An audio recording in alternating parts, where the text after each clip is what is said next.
Good morning. पिछले video में हम लोगों ने उद्योग के बारे में समझा, जाना और पढ़ा। उम्मीद है आप लोगों को सारी बातें अच्छी समझ में आई होगी। सारा चैप्टर, हर टॉपिक, हर पॉइंट आप लोगों को अच्छी तरह से समझ में आया होगा। अगर नहीं समझ में आता है तो मेरा वीडियो फिर से दोबारा देख सकते हैं, आपको पूरी तरह से समझ में आएगा। जब भी पढ़ने बैठे आप अपनी किताब अपने साथ में लेकर बैठे ताकि आपको समझने में काफी आसानी हो। अब इसके चैप्टर में हम लोग का प्रश्नोत्तर है, प्रश्नोत्तर करेंगे। प्रश्नोत्तर को आप लोग अच्छे से किताब की सहायता से देख के और प्रश्नोत्तर को आप अपनी नोटबुक में लिख सकते हैं ताकि आपको आगे पढ़ने के लिए आसानी हो। प्रश्नोत्तर में सबसे पहले आप लोगों को ऑब्जेक्टिव टाइप क्वेश्चन है। ऑब्जेक्टिव टाइप क्वेश्चन आप लोगों का पहला है, इनमें से कौन औद्योगिक अवस्थी का कारक नहीं है, यानी उद्योगों की स्थापना के लिए कौन सा कारक आवश्यक नहीं है। इसमें आपको बाजार तो चाहिए, मैं बताया था पूंजी चाहिए। इसमें होगा आप लोगों का आंसर ख, यानी जनसंख्या नहीं है। पहला का ख आंसर होगा आप लोगों का। दूसरा क्वेश्चन है, भारत में सबसे पहले स्थापित लौह इस्पात कंपनी निम्नलिखित में से कौन सी है। इसमें आप लोगों का आंसर होगा ख, दो का होगा ख, टाटा लौह इस्पात कंपनी। फिर तीसरा क्वेश्चन है, पहली आधुनिक सूती मिल मुंबई में स्थापित की गई, क्योंकि इसमें जो ऑप्शन है, मुंबई में पूंजी उपलब्ध थी। मुंबई एक आपको पतन है जहां पे समुद्री मार्गों द्वारा व्यापार किया जाता है। तो इसमें उपयुक्त सभी, इसमें इसका आंसर होगा उपयुक्त सभी यानी घ। तीसरा का घ होगा आप लोग। अगला क्वेश्चन, निम्नलिखित में कौन उद्योग कृषि पर आधारित नहीं है। तो इसका आप जानते हैं सीमेंट है, वो खनिज आधारित उद्योग है। तो इसका आंसर होगा ख, यानी खनिज कृषि पर आधारित उद्योग नहीं है। उसके बाद है, हुगली औद्योगिक प्रदेश का केंद्र कहाँ है। तो इसका आंसर होगा कोलकाता हावड़ा। 5 का होगा कोलकाता हावड़ा। छठा नंबर क्वेश्चन, निम्नलिखित में से कौन उद्योग सार्वजनिक क्षेत्र के अंतर्गत आते हैं। इसमें आप लोगों का टाटा लौह एंड इस्पात, इसका भी आंसर होगा छठा का ख। अगला क्वेश्चन 7वां, इनमें से कौन उपभोक्ता उद्योग है। इसका आंसर होगा ग, 7वां का ग, चीनी उद्योग। इसका आंसर होगा आप लोगों का चीनी उद्योग। 8वां क्वेश्चन है, निम्नलिखित में से कौन छोटे पैमाने का उद्योग है। इसका आंसर होगा ग, खिलौना उद्योग, ग, खिलौना उद्योग। अगला अंतिम क्वेश्चन, भोपाल त्रासदी की समय गैस का निशान हुआ था। इसमें आप लोग का आंसर होगा ग, मिथाइल आइसोसाइनेट। 9 का आंसर होगा ग। ये आप लोग का हो गया ऑब्जेक्टिव टाइप क्वेश्चन। इसका आंसर आप लोग इसको अच्छे से आप लोग अपने नोटबुक में लिख सकते हैं। अगला अब हम लघुत्तरी की तरफ पढ़ते हैं। लघुत्तरी में पहला क्वेश्चन है, विनिर्माण से आप क्या समझते हैं। विनिर्माण से आप क्या समझते हैं बच्चों। विनिर्माण आसान भाषा में इसको हम लिख सकते हैं, हम बोल रहे हैं आप लोग समझिए। कच्चे मालों से नई प्रकार की वस्तुओं का निर्माण करना, उत्पादन करना, उपयोग में लाने के लिए उसको उत्पादन करना ही विनिर्माण उद्योग कहलाता है। यानी आप लोग जितने भी कच्चे माल है, जैसे गन्ना है, गन्ना कंपनी में आता है, फैक्ट्री में आता है, फिर चीनी बन के आता है, तो उसको हम लोग उपयोग में लाते हैं।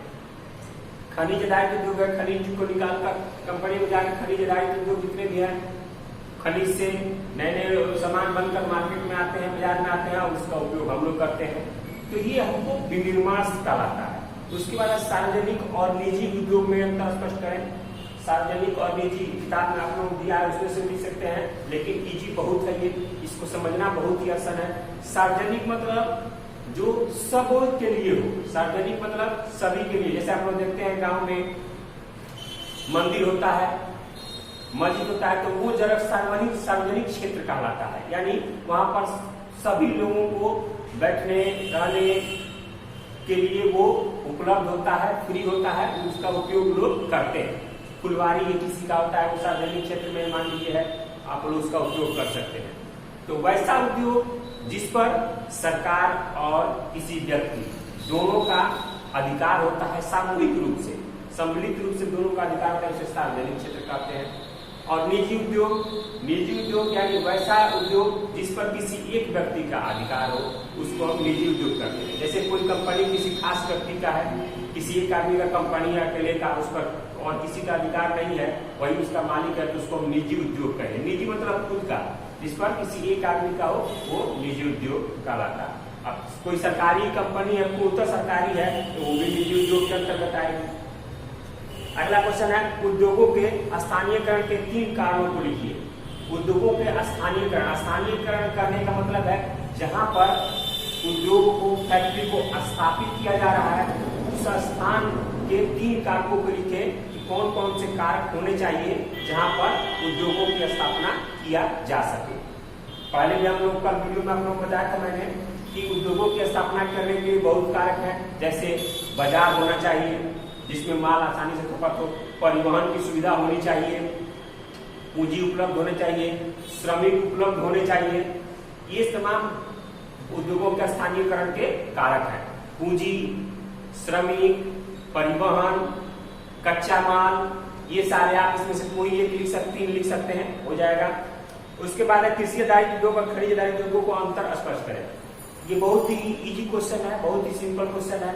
कृषि आधारित खनिज, कृषि आधारित उद्योग, वैसा उद्योग जिसका कच्चा माल कृषि से प्राप्त किया जाता है, उसे कृषि आधारित उद्योग कहते हैं, जैसे गन्ना, जूट। उसी तरह वैसा उद्योग जिसका कच्चा माल खनिजों से प्राप्त किया जाता है, उसे खनिज आधारित उद्योग कहते हैं, जैसे सीमेंट, उसका चूना पत्थर आपको खनिज में पाया जाता है, चट्टानों में।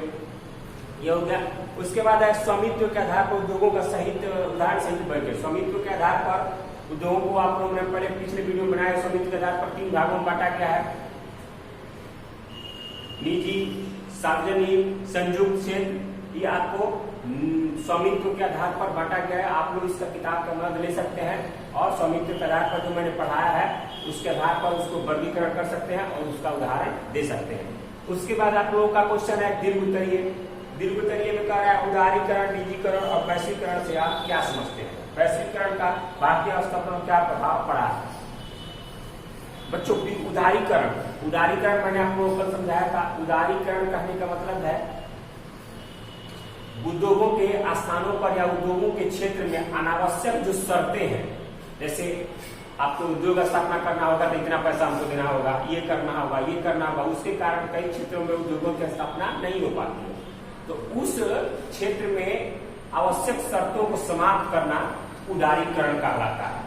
वो उदारीकरण कहता है, यानी उदार नीति अपनाएंगे तो उद्योगों की ज्यादा से ज्यादा आपको स्थापना हो पाएगी। जैसे हम दुकान लेने जाते हैं तो दुकानदार कहता है कि हमको इतना पैसा दीजिए तो आपको दुकान देंगे, तो उसमें बहुत लोगों के पास, लक्ष्य लोगों के पास उतना पैसा नहीं होता है तो दुकान नहीं चल पाता है, तो बिजनेस नहीं चल पाता है। तो ऐसे ऐसे उदार नीति अपनाना कि जिसको सारे उद्योगों की स्थापना सभी जगह हो सके तो हमारा और विकास होगा।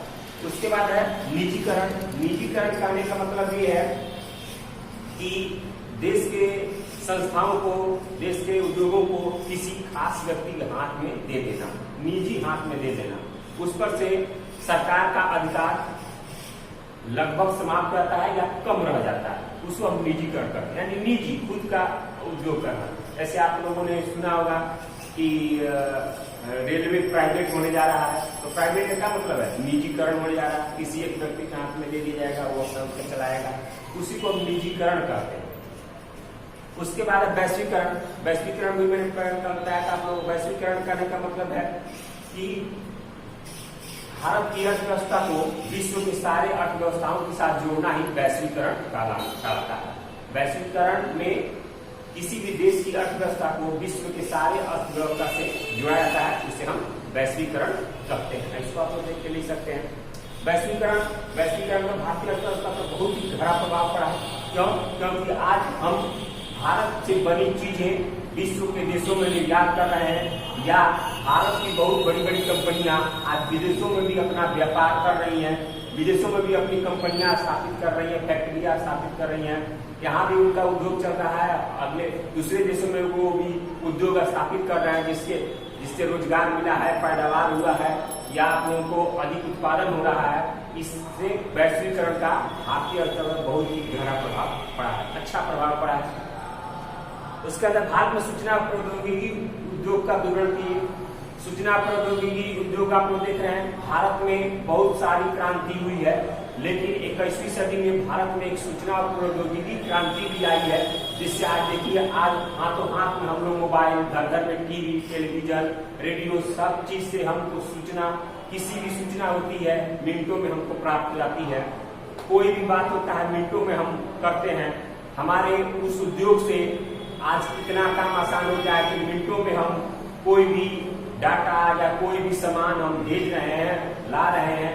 तो ये उद्योग बहुत ही महत्वपूर्ण है और ये उद्योग भारत में इतना आगे बढ़ चुका है कि इससे सबसे ज्यादा प्रभावित हुआ है। इससे ये उद्योग भारत में सबसे ज्यादा रोजगार पैदा किया है। सूचना और प्रौद्योगिकी उद्योग बहुत लोग इसमें रोजगार से जुड़े हुए हैं और इससे बहुत ही भारत को फायदा मिला है। विश्व के और भी देशों के साथ, विश्व के और भी देशों के अर्थव्यवस्था से साथ जोड़ने के लिए तो भारत में सूचना और प्रौद्योगिकी उद्योग का बहुत ही महत्वपूर्ण स्थान है। इसका केंद्र आप लोगों को बेंगलोर में है। आप लोग देख रहे हैं जगह जगह टावर, मोबाइल कंपनियां और भी बहुत सारे उद्योग धंधे बैठा रहे हैं, जिससे और भी तेजी से काम हो रहा है। तो ये हमारे उद्योग, प्रौद्योगिकी उद्योग बहुत ही महत्वपूर्ण है हमारे भारत के लिए। उसके बाद भारत में सूती वस्त्र उद्योग का जो है, भारत में सूती वस्त्र उद्योग का पहला कारखाना आपको मुंबई में बैठा था। भारत में सूती वस्त्र का उद्योग का कारखाना सबसे पहले 1800 शताब्दी में बैठा था आपको मुंबई में। और तब से सूती वस्त्र हमने आप लोगों ने देखा होगा, गांधी जी हमारे चरखा चलाते थे, क्योंकि वो सूती वस्त्र का निर्माण करते थे। उस समय हमारे यहाँ करने के लिए उतने कपड़े नहीं थे, लेकिन एक आज का समय है कि हमारे उद्योग धंधों ने, हमारे कृषि जन्य उद्योग है सूती वस्त्र उद्योग, इसका कच्चा माल कृषि से प्राप्त किया जाता है। लेकिन एक वो समय था और एक आज का समय है कि हमारे देश के सभी लोगों के लिए सूती वस्त्र पहनने के लिए उपलब्ध है और अच्छे किस्म के सूती वस्त्र को हम लोग भारत से और देशों में निर्यात भी करते हैं, भेजते भी हैं, जिससे अधिक पैसा भारत सरकार के पास आता है, विदेशी मुद्रा। तो भारत में सूती वस्त्र उद्योग एक महत्वपूर्ण उद्योग हो गया है। क्योंकि इससे भारत का निर्यात सूती वस्त्र उद्योग का बढ़ा है और देशों में, तो ये हमारे लिए बहुत ही महत्वपूर्ण है। ये प्रश्न उत्तर पूरा आप लोगों का समाप्त हो गया। इसको आप लोग अच्छे से वीडियो सुन के किताब की मदद लेके एक क्वेश्चन को आप लोग लिख सकते हैं किताब कॉपी पे अपने नोटबुक पर और उसको रख सकते हैं पढ़ने के लिए, आपको याद करने के लिए। परीक्षा के समय बहुत ही आपको ये महत्वपूर्ण साबित होगा, बहुत ही आसानी होगी उस समय पढ़ने के लिए। तो इसके साथ ही ये समाप्त चैप्टर हो गया। अगले चैप्टर में आपको अगले वीडियो मिलेंगे। धन्यवाद।